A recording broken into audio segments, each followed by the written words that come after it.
Bonjour à tous, bienvenue pour cette nouvelle édition du Club Imo, le club de l'immobilier, avec notre invité aujourd'hui, c'est Jean-François Buet.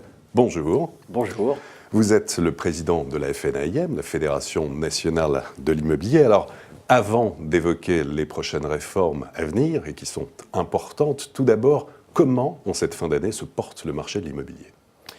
Le marché est assez particulier puisqu'il n'est toujours pas dynamique. Il n'a pas retrouvé la dynamique qu'il avait eue il y a quelques années. On est sur un volume de transactions qui est légèrement en baisse et des prix qui sont également orientés vers une baisse, mais une baisse très légère. Et ces moyennes cachent des disparités très importantes. Disparités très importantes suivant qu'on est plutôt dans une grande métropole ou qu'on est plutôt dans une petite ville ou à l'extérieur, en périphérie d'une agglomération. Et puis des disparités de volume également. On peut s'apercevoir que par exemple dans des endroits il y a une baisse du nombre des transactions de -6, -10, -15%, alors que dans les grandes métropoles, l'activité reste soutenue. Au niveau national, on sera sur combien de transactions selon vous cette année ? On pense que, grosso modo, on va avoir une baisse du nombre de transactions de l'ordre de -5%.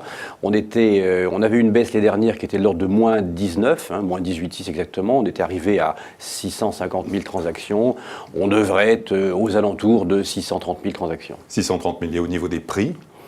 Au niveau des prix, là, c'est pareil, des disparités très importantes, puisqu'on s'aperçoit qu'ici à Paris, par exemple, les prix n'ont pas bougé, et que par contre, dans des endroits moins habités, plus ruraux, on a des baisses de prix qui sont très importantes.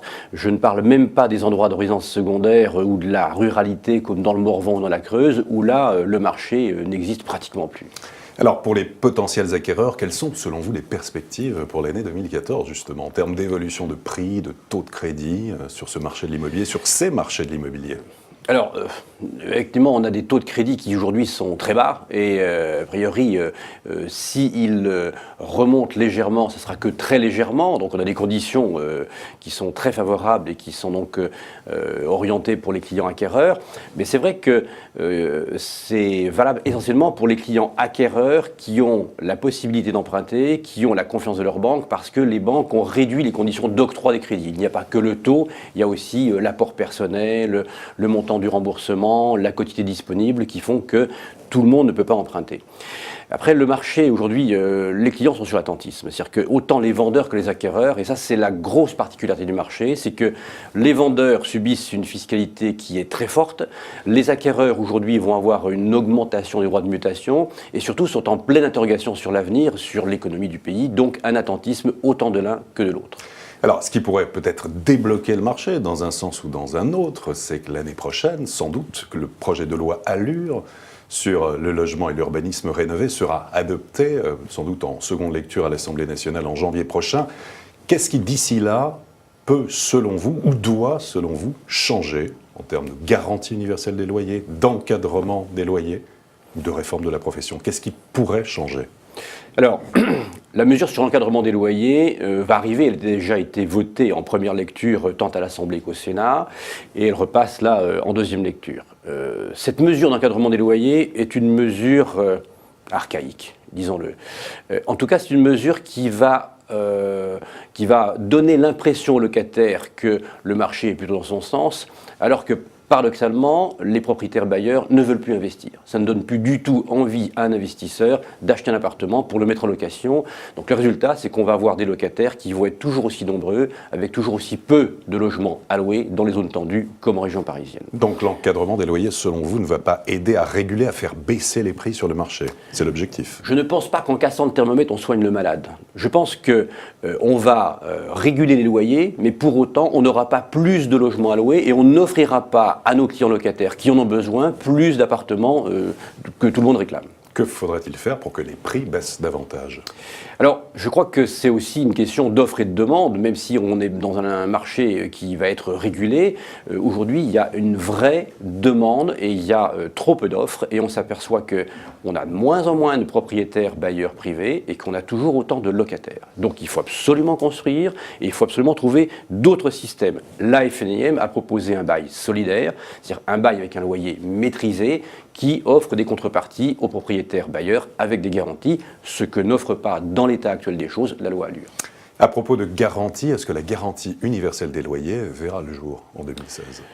Alors, elle verra certainement le jour en 2016 puisqu'elle est inscrite dans la loi, c'est l'article 8 de la loi, mais une certitude, elle ne verra pas le jour tel qu'on l'avait imaginé au départ. C'est-à-dire qu'a priori, ça n'est plus une taxe, elle ne serait plus obligatoire, donc personne ne sait comment elle sera financée et personne ne sait comment est-ce qu'elle sera appliquée. Donc en fait, cette garantie universelle, c'est un peu l'Arlésienne, c'est un peu la suite de la GRL, et on ne voit pas trop aujourd'hui comment est-ce que financièrement ce système peut être équilibré. Vous organisez dans quelques jours au Palais des Congrès votre traditionnel rendez-vous annuel, en fait, là où vont se retrouver tous les adhérents de la FNAIM. Dans quel état d'esprit sont les professionnels ? Écoutez, les professionnels subissent une crise très difficile qui est liée premièrement à la crise économique du pays, deuxièmement à une fiscalité excessive et une fiscalité qui est quelquefois même rétroactive, donc complètement incomprise de la part de nos concitoyens. Et puis un troisième point, cette nouvelle réglementation qui va venir les impacter directement en leur mettant non seulement des obligations, mais en leur supprimant des honoraires. C'est-à-dire qu'on va devoir avoir des professionnels plus formés, mieux formés, très bien, c'est ce que la FNAIM réclame depuis très longtemps, mais en même temps, ils vont devoir moins bien payer leurs collaborateurs. Donc ça va être très difficile, c'est un exercice excessivement difficile. Donc aujourd'hui, les professionnels sont très inquiets, pour beaucoup en colère, ils ne comprennent pas ce qui se passe, et on a des professionnels qui, en partie, pour certains, aujourd'hui, ferment leur boutique. Alors, bien sûr, on dit oui, ils ferment leur boutique, d'autres travaillent sans boutique. Je crois que le débat n'est pas là. Je crois qu'aujourd'hui, l'activité économique et l'activité immobilière, aujourd'hui, sont en net recul, et que donc on a une atmosphère qui est terrible et qui fait qu'aujourd'hui, nos professionnels, qu'ils soient agents immobiliers, administrateurs de biens ou syndics, sont très très inquiets. Jean-François Buet, merci beaucoup. Merci. Et à très bientôt pour une prochaine édition du Club Immo, Explore Immo, Le Figaro.